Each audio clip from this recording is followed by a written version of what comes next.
this team might actually be healthy after the break.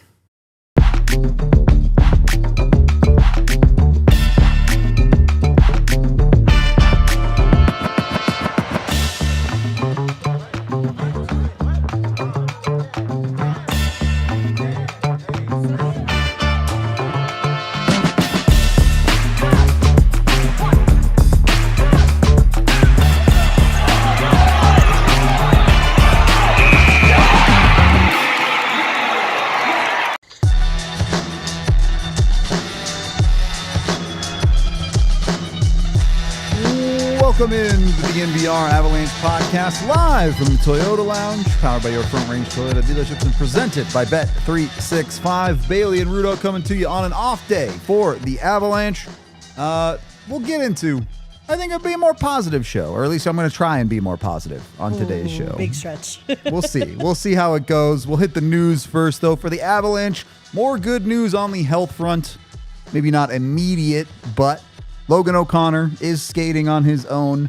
Expectation is he will use the Olympic break to skate a lot and hopefully ramp up and come back at some point. That some point is the big asterisk for me is, okay, does that mean we're maybe weeks out of the Olympic break and maybe getting a Logan O'Connor back by the end of... Kind of my vibe, yeah. Like, maybe by end of March, or like, is this we're not going to see him until the postseason, or like, what's going on? So, still, like, I guess clearer picture, but it's positive. It's trending upward. Yep. So, yeah.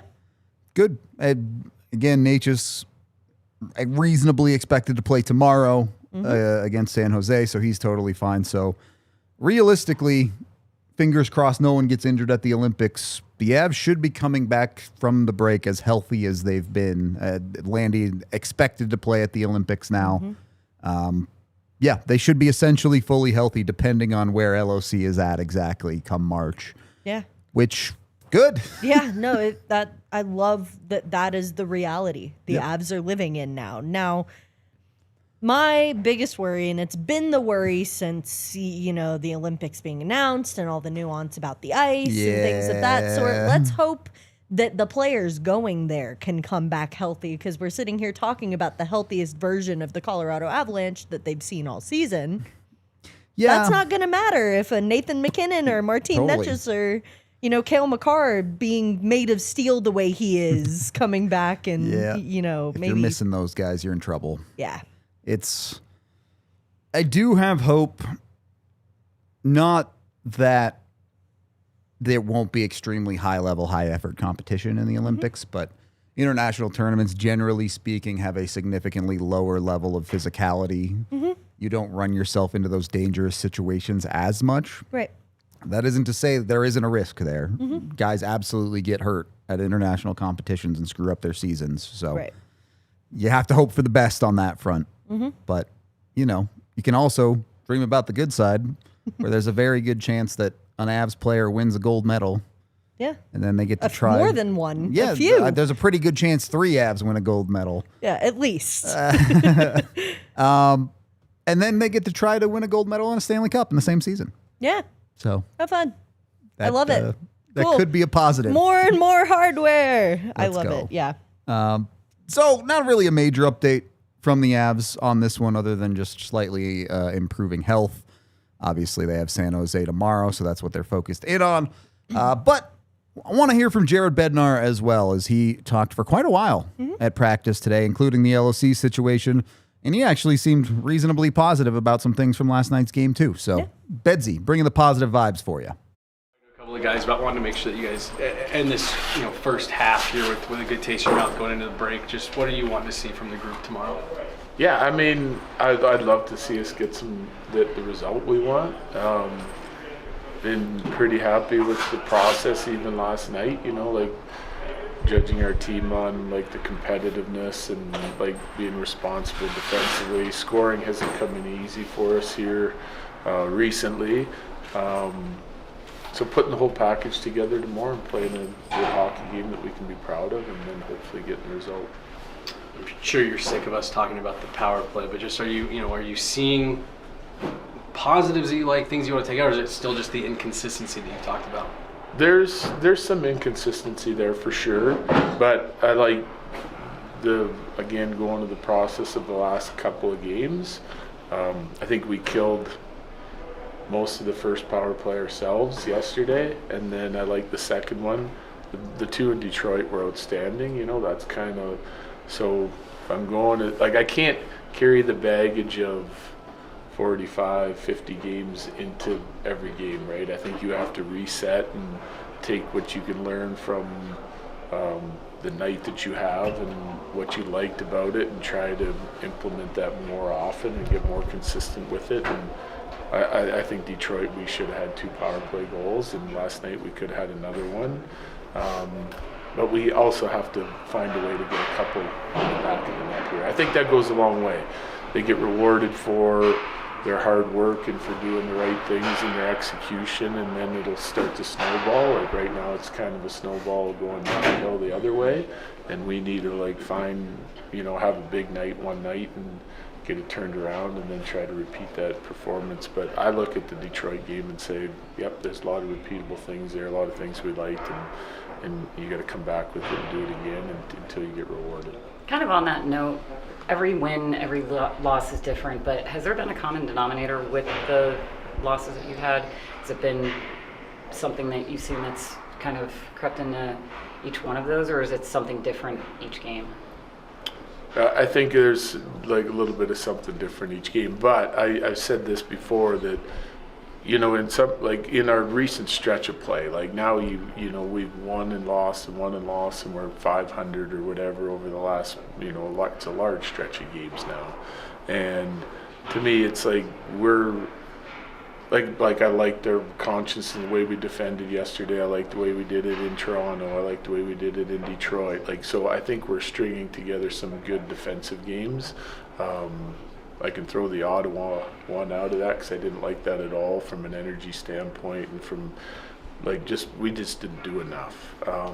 But I think there's a drop in almost every aspect of our game that could be 5 or 10%, and it's leading to a lot closer games and leaving games on the table and losing points. And so, we have to find a way to elevate again. I think it's in sort of the dog days of the season and going into this break, and we're missing some personnel, and some days it's been a tough schedule and low energy like yesterday, but every team is dealing with that, right? So hopefully we can bounce back tomorrow, and then we come out of the break rested and ready to go and kind of get ready to start the second half.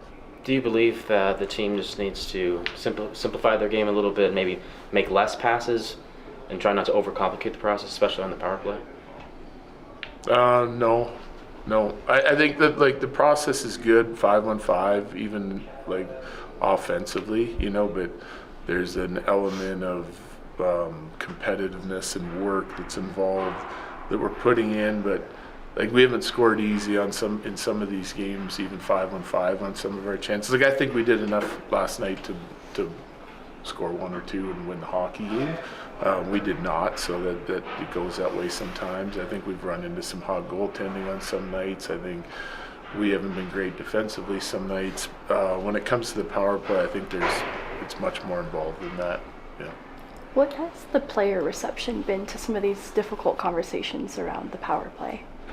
It's been good. Like I said, someone asked me this morning, I think or last night, is the team down? Sure, at times it's down, and then we try to get them back all together and get back on the same page and give them something to grab onto when it comes to the power play and what we can build off of. And then they've responded with some good power play games. And again, I think it'll ride the roller coaster a little bit, but I think we've gone through the frustration and worked through it and turned the page multiple times now. It's not that it's not going to creep in, because they want to have success on it, and but it's a 5-man unit, 5-man process, and I think the better we are connected as that 5-man group, the more success we'll have, and we just need to put a couple in the back of the net and let it go from there. Wait, sorry.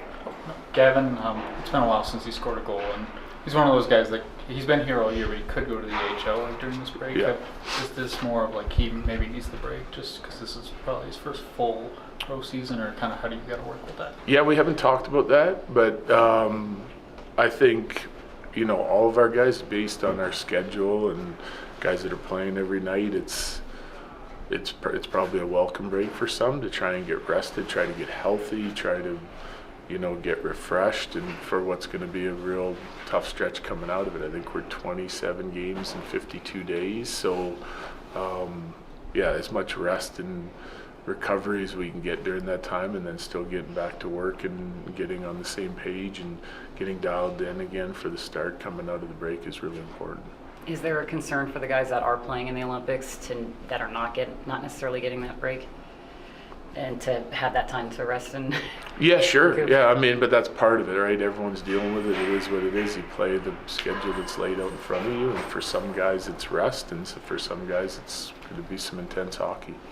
With some of the games where there has been a lack of energy at points, is that something you've even needed to raise as an issue with your players after the fact, or have you found that they've self-assessed that issue themselves? Well, I think they know. I mean, they know, they're the first ones to know if they don't have their legs and they don't. But again, that's not exclusive to us. I mean, sure, you'd love to say, I bet you if you talk to every coach and every player in the league, there's going to be nights where they don't have it, you know, and that's why teams are winning and losing. One team has it, one team doesn't. Pretty easy to pick the winner, right? So it's just the way it is. You're not going to win every game, especially when you don't have energy. A few more guys. I'm sure you'll miss us asking this for 2 weeks, but anything new on Logan? Any updates there? Nothing except his like he's back on the ice now, making progress. So like that's good, and he'll be a guy that uses this break to his advantage, right? Like he's planning on getting on the ice, staying on the ice, and working his way back to hopefully join the team at some point in the near future if everything goes well. And so we feel confident in the plan, and he feels good about it, and he's starting to ramp up here again. Olympics give you a chance to just go back to being a fan of the game here for a couple weeks? Yeah, it's going to be great. I'm looking forward to watching it, actually. Canada, I'm assuming? Sure. Thanks, Yeah. Sure. Sure. A little bit of everything from Bednar on that one. I mean, I don't know. Do we really need to talk about the power play again today? I feel like we've talked about it enough. So much hashing out about it, and the biggest point I feel like from fans is address it. Yep. He's addressed it. That is, I guess, and like I do think there's some maybe interesting points to touch on it, because there is the addressing of, you know, it does kind of take that snowball effect. It's, you know, they find their groove, and then all of a sudden it snowballs back to the base of the mountain. That's Yep. the issue here, and so I guess from that standpoint, I'd maybe like to see, like, okay, like what exactly are some of these things to fix that consistency, and that like that's the biggest area of improvement to be had there. But it was addressed. Yeah. It doesn't have to be the answer you wanted, but he did give an answer, and I would contextualize that as, yeah, the power play does need to be better. They've also been the best team in the NHL with their bad power play. And have they had a bad stretch? Yes. But if they continue to be the best team in the NHL, winning hockey games, does Bednar really care how the bread gets made if they win? I mean, I think this season is a perfect example of that. Like, how many games truly outside of this stretch of January can you sit there and say the power play has been the issue when they're going and winning as many games as they are? Or they're going and, you know, working and at least getting a point out of them. Like, the power play is not outside of, again, the stretch of January games. Like, yes, it's been an issue. It's been a problem that we've addressed, but how heavily have we really gone and, you know, done the deep dive of, like, this is becoming a significant problem now that is proving to lose you games? Yeah, I mean, I think it is a significant problem. I think it's probably cost the Avs a couple of games here in January and February. Mm-hmm. I think it needs to be better. Yeah. And, you know, the ultimate solution there is it just has to be better. I would love for there to be a real answer of like, this is exactly what you do, but I don't think there's a whole lot of this is exactly what you do other than your best players have to play better. I've thrown my options out there. I think you can fire Dave Haxtell, not because I even think this is necessarily Dave Haxtell's fault, but it's the easiest lever to pull when your power play is not succeeding. Firing the power play coach is just the easiest thing to do. Yeah. Or you can bench the top unit, which I would have done weeks ago. Not permanently, but for like a game. Yeah. A game worth of power plays just to send a message, say, hey, you guys need to be better. We tried to do this the kind way. Yep. Now we have to do it the hard way. Yep. And then a third option is go trade for a guy, but we're going to do a mini pod on that later this week. So we'll get into that at a different time. Yeah. Do want to keep this positive and get into our main topic, though. Before we do that, we have to hit up a few of our sponsors, so let's shout them out now. Our presenting sponsor is Bet365. You can jump in with them and use the DNVR 365 code today. When you do sign up with a new account with that code, put $10 in your account, bet $5 on anything. Don't even have to hit that $5 bet, and you'll get $200 in bonus bets to play with. You can bet that on the Avs. You can go bet on the Nuggets. You can bet on other sports teams. You got the Olympics coming up. Plenty of fun to have with $200 in bonus bets on Bet365. If you're going the NHL route or, the hockey route, they've got great bonus bets to use, including different parlays that I don't even know what they are. Every day, they have like a dozen parlays that you can jump in on that get boosted bets. You can also get the early payout offer, where if you bet a team to win and they get up by 3 or more in their game, you get paid out immediately. You don't have to wait for the end of the game. You don't have to worry about a crazy comeback. You get your bet to hit right when they get up by 3 goals. So get with Bet365 today. Use that DNVR 365 code. And of course, when you do gamble with Bet365, you must be 21 or older, physically located in Colorado. And if you or somebody who knows a gambling problem, call or text 1-800-GAMBLER today. And when you're having fun with your money, you also got to make sure you're taking care of your health. And that's where Common Spirit comes in. If you're an athlete, a weekend warrior, and anyone who loves to move, if you're experiencing any sports injury or chronic pain, the Common Spirit Mountain Region is home to an incredible sports medicine program, including their new Sports Center Common Spirit Health in Parker. So make sure you're getting in with them. The team of qualified and passionate providers specializes in the diagnosis, treatment, and prevention of sports-related injuries for all athletes, including Denver Broncos. They're the official healthcare partner of the Denver Broncos. Their experts understand the unique demands your body faces, so you get personalized treatment, including combining things like physical therapy, injury prevention strategies, and strength training. This isn't just about fixing what's broken. It's about preventative care, performance enhancement, and getting you back to peak conditions safely and quickly. Don't let an injury keep you on the bench, or even better, get proactive about your health by visiting mountain.commonspirit.org. Again, Common Spirit Health, the official healthcare partner of the Denver Broncos. Second period of the DNVR Avalanche Podcast, presented by Bet365. Getting into the main topic of the day. The question is, how many players for the Colorado Avalanche have played above expectation during this season? Because I think there's an interesting balance in Colorado where expectations are supremely high. The Avs are expected to win every single night. They're expected that this needs to be a year where they need to compete for a Stanley Cup. And even so, just off the top of my head, there's got to be 5, 6, 7, maybe more players that I think have exceeded expectation this year for the Avalanche.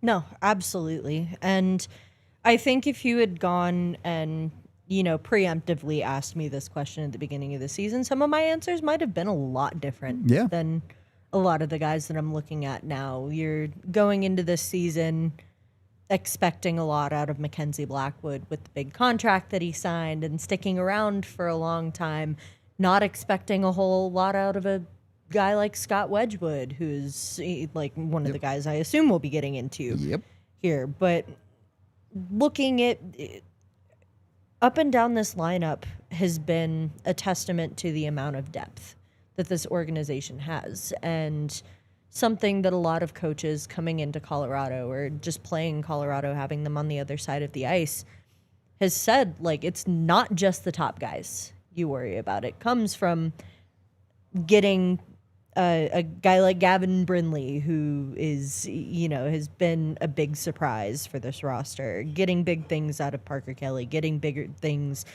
out of, or at least things that suffice out of maybe some of the call-ups and things of that sort. So it's huge when looking up and down this roster and looking at, it's not just one or two guys exceeding those expectations. There are a lot of names that we can pick out of this roster. Well, let's start with in goal. You already mentioned Scott Wedgwood, but we can talk about Mackenzie Blackwood too.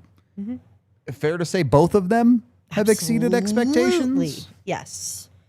And my biggest reason for singing a guy like Mackenzie Blackwood's praises is he comes from a Sharks team that was not very good onto a Colorado Avalanche team where the expectation is you're coming in here to change the conversation for this team. The conversation has been, we can't keep goals out of our own net. Like, we're hoping you can change that. And that is pretty much exactly what he came in to do. And when you pair it with what Scott Wedgwood has been able to provide, not just this season, but like last season too, where he was really sustainably helping out this team on a consistent level. And being able to see them keep that up despite some of the injury things that have hit both of them this season, I think has been huge for me. Guys are allowed to have bad games, but outside of the few bad games these goalies have had, there's a reason Scott Wedgwood earned himself a 1-year extension. There's a reason Mackenzie Blackwood is going to be sticking around this organization for a long time. That's what he proved last season. And once he came back from injury, started earning more of those minutes, he's proven that he could be a consistent piece for the crease and on the back end. Yeah, on both sides. For Mackenzie Blackwood, you could argue that this is a career year. His rookie year in New Jersey, he had a better save percentage, but a much better goals against average this year for Blackwood and posting a .916, which is 10 points ahead of his career. With Blackwood, I think it's closer to expectation just because Blackwood was brought in to be the starter. Blackwood was brought in to be this guy, but he still had a great year in the games that he's played in. Yes, he's had bad games, as has everyone, but on expectation, Blackwood has done the job and then some. And then Wedgwood has blown expectation out of the water, like you were talking about. It's really not even all that close. He 1 game away from starting a career-high number of games, and his numbers are, I guess his numbers in Colorado last year were better, and that's the only year in his career where he has better numbers than what he has right now in Colorado. That's as the backup. Right. Too, quote unquote. However you want to look at it. Like, that's an incredible stat line to put up is what everybody, if you're looking at this roster, again, you know, hindsight is 2020, knowing what we know now, like there's an obvious expectation of who we expect to play more games and everything like that. For the non-casual hockey watcher looking at this Avalanche roster before the season started, it's Mackenzie Blackwood 1, Scott Wedgwood 2. Yep. And Bednar has gone into seasons like that in the past, looking at there's a very clear starter in net. That has not been the case this season. It is solely because of those high expectations Scott Wedgwood is putting, not just on himself, but with management too, and saying, like, I can play like this. Like, I can go and help win games too. And you're seeing that change Jared Bednar's mind. Like, this is no longer a we have a clear starter.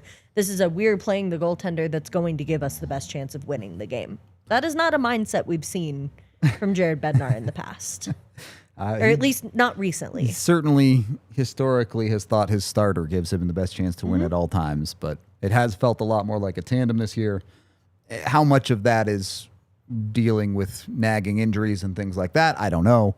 Probably some, but it's not a hard decision if one guy's not feeling 100% right now. You just play the other guy in Colorado. So, and that is the mindset around the room, too. Devon Taves said it last night. We love our goalies, and that is how everybody, and like, I know you're looking at a media trained guy. They're supposed to say that, but also it is true for this room. Like, there is no doubt that even if they go and have a bad night, the next night they can go and turn it back on and be a guy who looks like he could win the Vezina in one game kind of performance. And that's what the foundation for the Avs this season.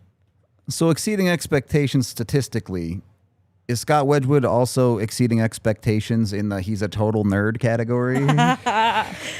I love talking to Scott Wedgwood about things that do not relate to hockey. It is my favorite thing in the world to do. We had like a 7-minute long conversation today about books, and literally just hearing him go on and on and on about the new theme night that they just announced for April 11th, I believe it is, against Vegas. And just hearing him nerd out about all of this and get into like the nuances of, outside of hockey, I have a life too, and this is how I balance, such a stressful schedule. And it's really interesting hearing him go off about it. I've got an article coming out soon, so look out for that. Very excited. But that is part of the reason I think this is a move like bringing Scott Wedgwood and Mackenzie Blackwood in is the environment in the room, not just for the players, but for, like media presence too. And it's been huge knowing that, whether or not they go and throw 8 goals on a team or they let 8 goals in, Scott Wedgwood is the guy who's always willing to sit in front of a microphone and a camera and give the answer. And he's not necessarily going to sugarcoat things. Like, obviously, he's going to look at things positively. That's just kind of... Once again, best team in the NHL. Right. It's okay if they have a positive outlook sometimes. That is absolutely okay. But knowing that kind of player exists in the room, not just to, bring down or like bring up the players around him, but to give a good outlook when talking with media and being that guy that not just the players rely on, but we can rely on too in talking after games and before games, and can give us a straight up answer. Yeah, that's nice. That is a breath of fresh air for some of the other guys in the room who may not be like that. And that's not necessarily a bad thing. It's just it rolls on a team. That is part of Scott Wedgwood's. Yep. Perfectly said. We can move up to the defense. There is one guy who clearly has outplayed expectations this year more than anyone else on the defense, and that's Sam Malinsky. Enough so to earn himself a nice contract extension. Has he been great the last couple of games? Probably not. But you look at a guy putting up career numbers and has given the Avs defense a good boost of energy at times when they've needed it. I guess the question I want to ask is, how important is it for Malinsky to sustain this caliber of play? Sustainability is going to be huge. I mean, that can mean the difference between spending all 4 years in Colorado or the experiment lasting 2 years and then looking to move him. Yeah, and fair. That's, I love what Sam Malinsky's been able to do this year. He's played NHL games in the past, but he's making a name for himself in the NHL. Yep. And like, you're looking at this contract and seeing like, this is not a guy who we're expecting to play third line or third pair minutes next year. Like, he's making a name for himself as somebody who's moving up the lineup. Yep. I think that is the biggest part that kind of stands out to me here, is how big of a splash he's making in that name. Now, he does have to keep that up. That is a huge part of, signing a contract like this, is there's the expectation that this is not a one-time thing. This is not, I'm having a lucky break in the season and all of the Avs depth is performing well and I'm just kind of a, product of that. I don't think that's the case for a guy like Sam Malinsky. Me neither. I do think like looking at underlying numbers, seeing the way that he's producing and moving across the ice, they're sustainable numbers. They're numbers that are not super far-fetched to sit there and be able to say something like that and say, like, this is, it helps certainly that the guys around him are performing at the level that they are. Yep. But you're seeing a Sam Malinsky who has benefited from the Avs production and developmental system. Not many players can come out of the Avs system saying that, but Sam Malinsky is one of them. And that's the expectation when you sign a 4-year contract, is that not only does he believe that that can be sustainable and you can move forward producing these kinds of numbers, but you can do it after this year. I say this not to rag on the Avs, but to explain how good Sam Malinsky has been for the Avs this year. He's currently outproducing Ross Colton, Josh Manson, Victor Olofsson, Gabe Landeskog, Jack Drury, Parker Kelly. a significant portion of the Avs forward core is getting outproduced by Sam Malinsky. And there are some of those guys that I think are having quite good seasons as forwards. And it just goes to show that Sam Malinsky is being an impact player, frankly, on both ends of the ice. The offense has been great, but his defense has also been pretty darn solid for large portions of this season.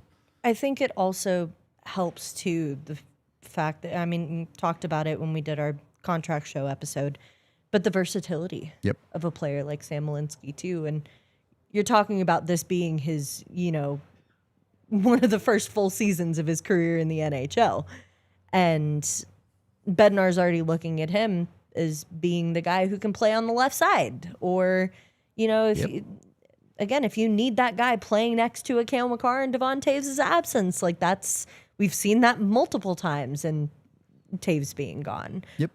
If you need to move him up and down that defensive core, Sam Malinsky is often the guy getting elevated. And that speaks volumes to, I think, not only just that production, but how responsible he's been on the other side of the puck as well. Yeah. I think there's a lot to love there. Obviously, he has to continue to do it, as we've talked about. But Sam Malinsky, a pleasant surprise in just how good it's been this year. I do want to talk about some of the other defensemen, too, but we need to take our second break of the show. So let's shout out a few more of our sponsors. If you've had a home emergency, New Built Restoration and Construction will be there for you. They're licensed general contractors who can help with any project, big or small, and they're available 24/7 and truly care about being there for their customers. The over 600 reviews prove that to be true. They work with your insurance too, so if you're trying to deal with a rough situation, they'll jump in and help you with a stressful process. They offer a ton of different services, including fire damage, water damage, mold removal, general repair services, and they even work on commercial projects. So whatever it might be, New Built can help you out. Plus, they're true DNVR fans. They're excited to be part of the family, and we're excited to have them. One big circle. Their business is great, and hopefully you like us too. If you need New Built, when that home emergency hits, New Built Restoration and Construction will be there at newbuilt.com. That's NUBILT.com. Or you can call 720-903-4254. And when you do call, let them know that DNVR sent you. Again, New Built Restoration and Construction, they'll be there when you need them. Once you've taken care of your home, you've probably earned yourself some delicious Taco Bell. The Luxe Value menu at Taco Bell delivers bold, irresistible flavor at unbelievable prices with a lineup of crave-worthy items all under $3. From savory classics to indulgent new favorites, each item is crafted to satisfy big cravings without big spend. These uniquely craveable items are available every day. While some value menus lack flavor or uniqueness, Taco Bell's Luxe Value menu is filled with innovative products that only Taco Bell can deliver. Try the new Chipotle Chicken Ranch Chicken Stacker, the mini taco salad. They have salads at Taco Bell now. That's where we're at. You can even get that stuff at Taco Bell. The beefy potato loaded griller. I love their potato stuff, not going to lie. Or their chips, the Nacho Supreme Dip. Finish your order off with an order of the salted caramel churros. Say caramel or caramel? I think I usually say caramel, but I just said caramel. So however you say it, Taco Bell, delicious. Get in with them, $3 or less. The 10-item Luxe Value menu is unmatched. Nobody delivers everyday value and supports your hometown teams like Taco Bell. Live Moss. Third period of the DNVR Avalanche Podcast presented by Bet365. Getting into the defense, or rather deeper into the defense. I think there's two interesting conversations here. One, I don't know how you grade Cale Makar. Just because his expectations are so unbelievably high, it's hard to say he's exceeded them. Mm-hmm. And we can get into the conversation of, oh, well, Cale's missing the net a lot. Yeah, true. He also has 15 goals. Let's not pretend like he isn't, even in his current state, one of the best goal-scoring defensemen in the league. Yep. Still is. Mm-hmm. So I don't know if I can say he's exceeding expectations, but maybe that's being harsh. The guys that are exceeding expectations, well, Josh Manson, I think, pretty definitively is. Yes, absolutely. And it's not necessarily on the production front for me, too. That's what he's been able to put up this season's great when you can get single games out of him you did during the homestand. I think that's also great. But I love the role that has been assigned to him this year. And I think that's the biggest part of what exceeds expectations for me regarding a player like Josh Manson, where you're not expecting him to get on the board every night, but if you're needing somebody to go and grind along the boards or to throw a couple punches, like he's making himself known that way. Like, I think there have been multiple nights where even if he is one of the worst looking defensemen out there, he's still not a necessarily invisible guy or whatever. And he's putting his stamp on the game in a positive way, in a way that, again, most nights, the way that he plays hockey, the way that he is doing things is giving the team a chance to win every night. And I think what also helps is staying healthy, right? And this has for been sure. Big for him. a huge season for him in regards to the health standpoint, because playing a style of hockey like that does not necessarily yield 82 game seasons, and pretty rare in his career. Yeah. Right. And so I think, and not to, knock on wood with my foot or whatever, but you hope he can keep that up, because that has been huge. And it, again, you're looking at a catalyst for some of the Avs success or something that's contributed. You have to start with a guy like Josh Manson, who does what nobody else on the team does.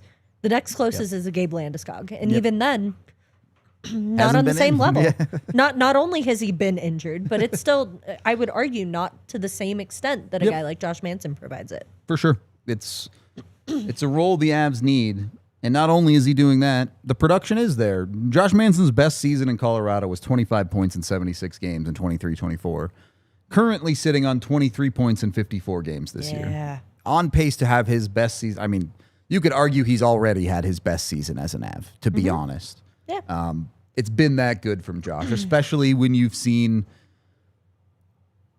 a lot of the Avs defense riding the roller coaster a lot of this season. Has Josh had some bad games? Absolutely. But probably been one of the Avs' more consistent defensemen night in and night out this season for Colorado. And it shows in a lot of the statistics. I know plus minus isn't the best stat in the world, but plus 35 is nothing to scoff at. When you look at his defensive metrics, they're also very strong on a team that, as the guy we're about to talk about, not so good defensive metrics. So Manson doing a decent amount of the heavy lifting, especially when Devon Taves was out of the lineup, things like that. So full credit to Josh Manson. The guy I'm interested in where people stand on is Brent Burns. Is Brent Burns exceeding expectation? Is he missing or meeting expectation, or is he under expectation? Because I think you could make arguments for all three. For me personally, having, the distinct background, having watched him in Carolina and seeing that move over to the Avs, stylistically, I was at and I think I'm still there in saying he's meeting every expectation that I had for him, which were not necessarily sky high. Sure. Like I look at a Brent Burns who you know what you're going to get out of him offensively. You know what you're going to get out of him defensively, which is not much. Started his career out as a forward. Yeah. And that doesn't just go away. It doesn't matter how big you are, how different you change the way that you approach the game. Like that always sticks with you. And that's been evident in a season like Colorado's. Now, would I like to see a little more contribution in some of the areas outside of the 5-on-5 game? Absolutely. But I do think what has been an interesting point, you look at what he's been able to provide on the special teams front, and it has been abysmal on the power play. Everything's been abysmal on the power play. But when you're talking about Brent Burns, who maybe doesn't play the defensive side of the puck as well as you'd expect him to, has been a decent PKer for this team. Part of the reason the PK has been great this year, for sure. So I think in assessing something like that, you look at it from all angles, which is why I'm putting it as a meets expectations, because there's been, as much as he comes from a shot volume team, the Avs are really struggling in that front. I'd like to see him produce there a little bit more. But there are other areas of his game with the team, with the Avs, that is excelled. Yeah, it's Doing this is very difficult because there's nuance to sports and there's a lot of different categories and values and angles to look at everything. And trying to put that all into one box is difficult because when you look at Brent Burns' 9 goals this year, that's exceeding expectation. Brent Burns trying to defend the rush has been nothing short of horrible. Like, even for a guy where defensive expectations are low, he's not meeting expectation there.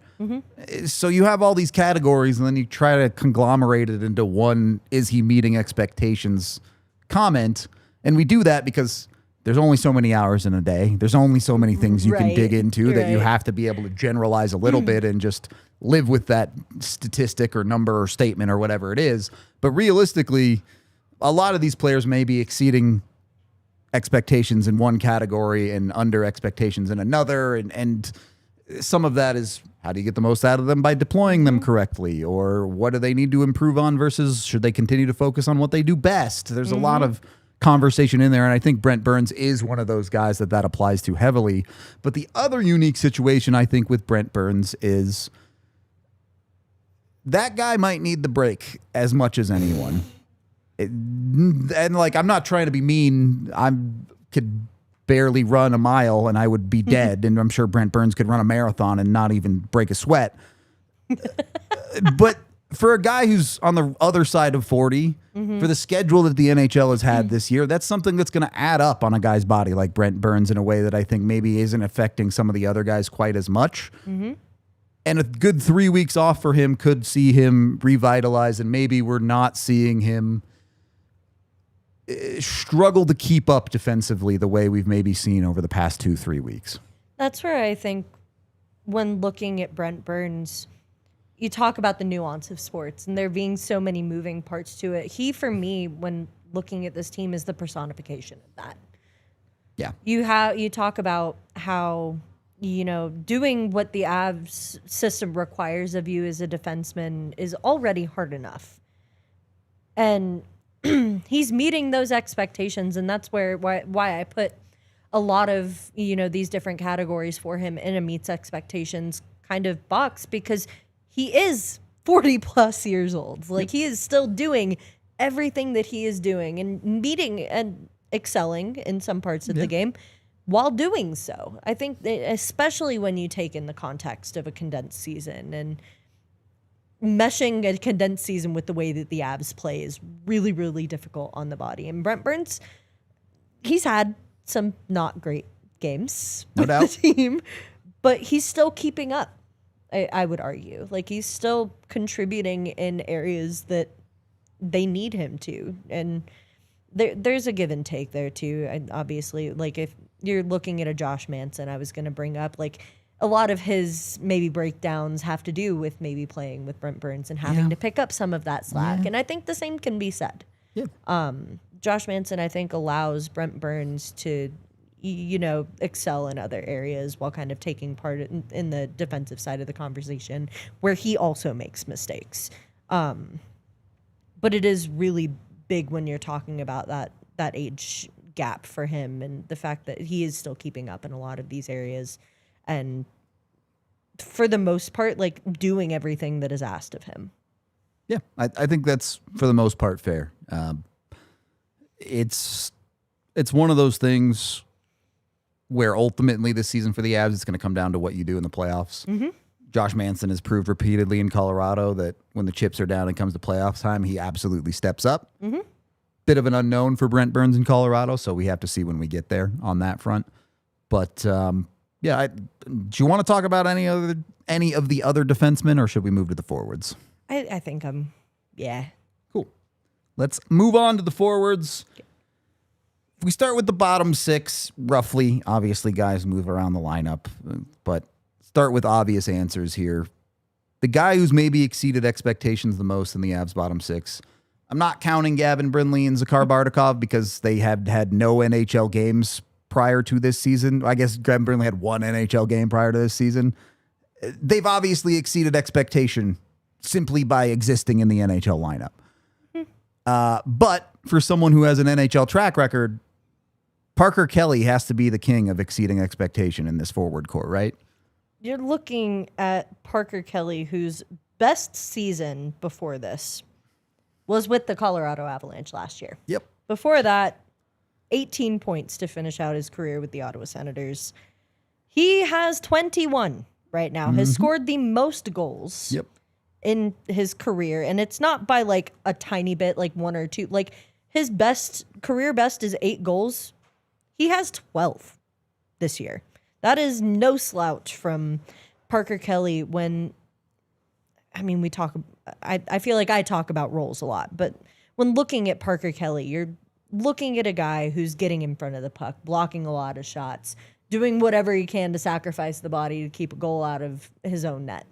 You're seeing a giant step in offensive production this year, where if you're starting a depth conversation about this forward core specifically, it has to start with a guy like Parker Kelly, where even if your top line is not operating the way that it needs to, you saw in last night's game against Detroit, he was one of the biggest grinders out there.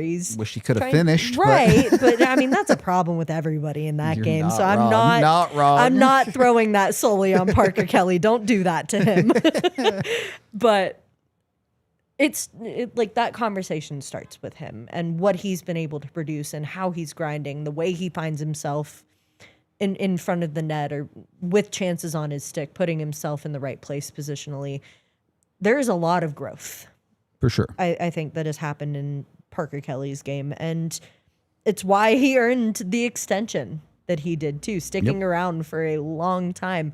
You talk about belief in a guy. He's proving why the Avs front office had so much belief. There's been conversations about how to ramp that up offensively for him. And I think some of that has to do with elevating up the lineup too. This is a consistent fourth line guy we've been talking about for at least last season. A guy who, I mean, again, steady fourth line presence. You're looking at him being the leader on that front. Unfortunately, even when he has to play center, but even unfortunately, whatever. But that elevation and being able to give him consistent guys on the third line too, like having been elevated, I think is huge. So the other guy in the bottom 6 that I think is an interesting conversation is Jack Drury. Mm-hmm. On the one hand, his production pace is matching or close to what his career high was in Carolina. On the other hand, there were some expectations of him coming into this season that they wanted him to be the legitimate 3C of this hockey team. Mm-hmm. Hasn't really taken the 3C job by the reins. No. But there's no other. What else are you supposed to do there? Where do you draw the line of expectation of he's on career high pace, but he also isn't doing the role you necessarily wanted him to do? I think that just speaks volumes of the belief that the Avs have in themselves this year too. That is just kind of a result, an unfortunate result, sure, of the mindset of the team. Yeah. But that's not to say that Jack Drury. I mean, with the way the cap is going up too, like this is somebody who's looking for not only a pay raise, but maybe a longer tenured position too. And if you're looking at getting more minutes on a team where you have a set role, you're not moving up and down the lineup, you're looking for a little bit of consistency.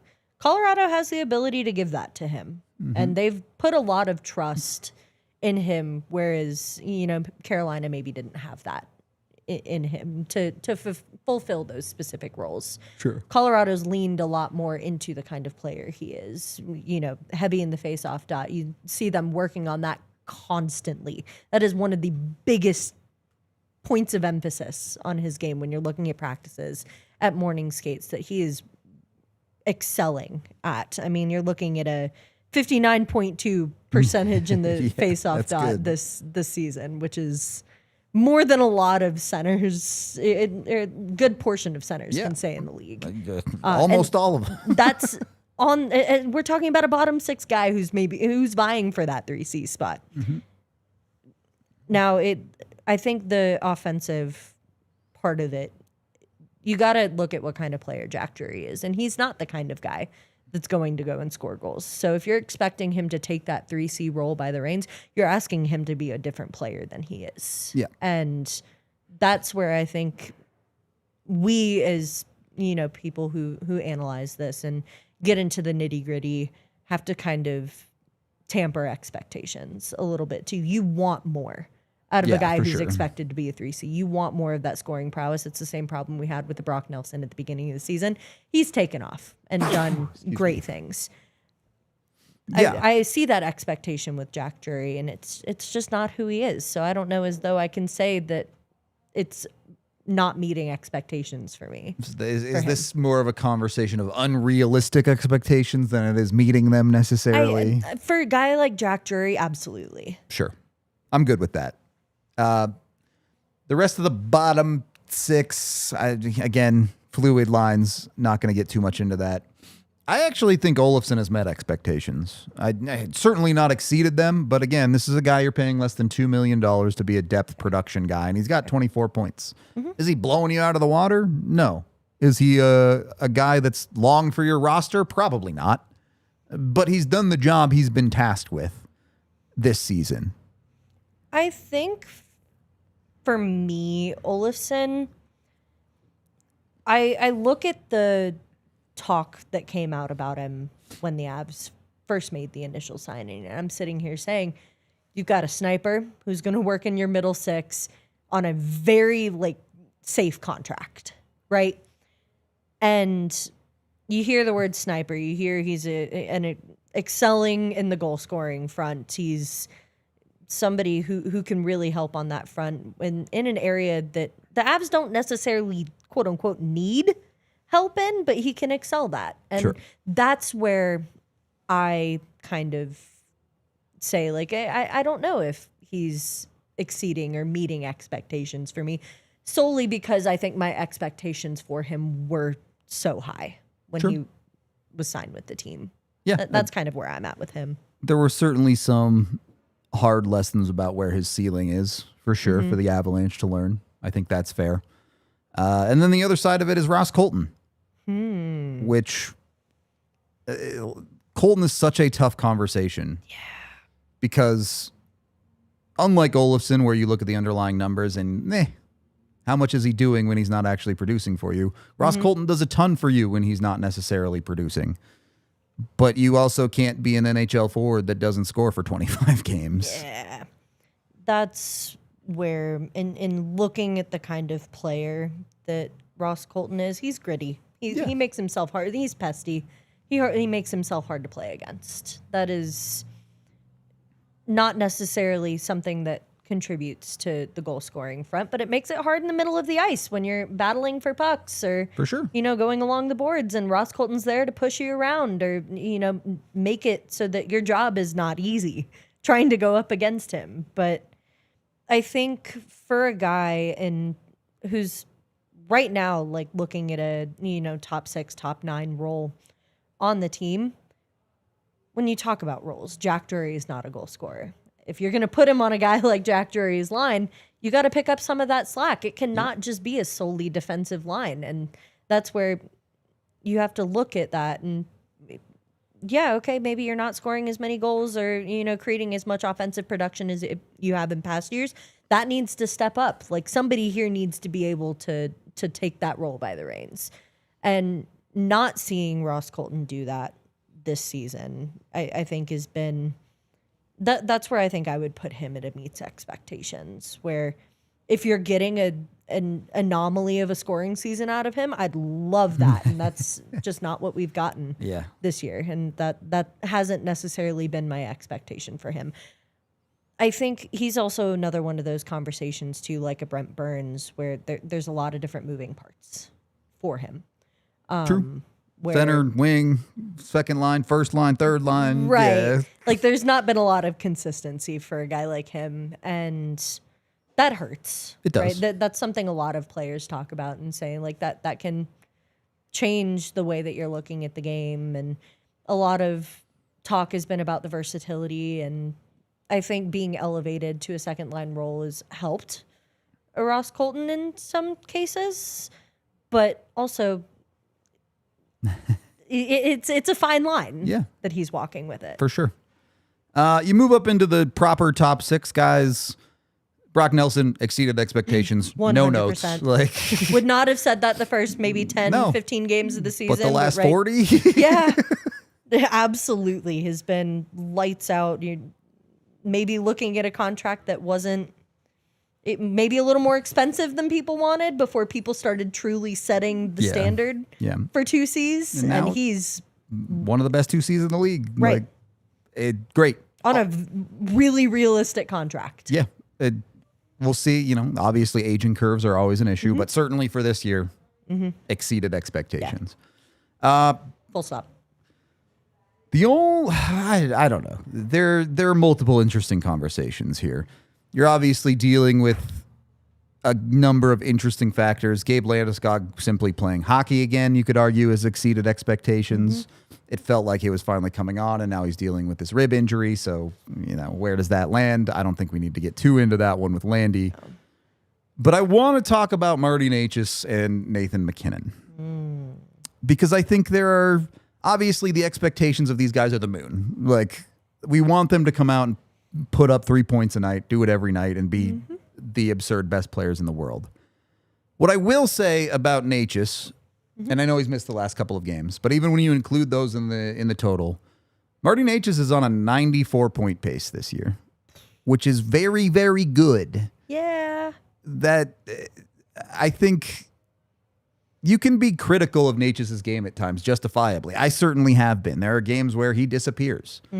But at the end of the season, across the big picture, he's producing at a top-line rate, at a rate that you want him to produce at. Would you like him to shoot a little bit more? Sure. Would you like him to score a few more goals? Maybe. You could ask a lot of things out of Right. Martin Necas that he maybe isn't doing right now. But And yet, I still think, you know, maybe not exceeding expectation given the contract that he signed, but I think he's meeting it. absolutely.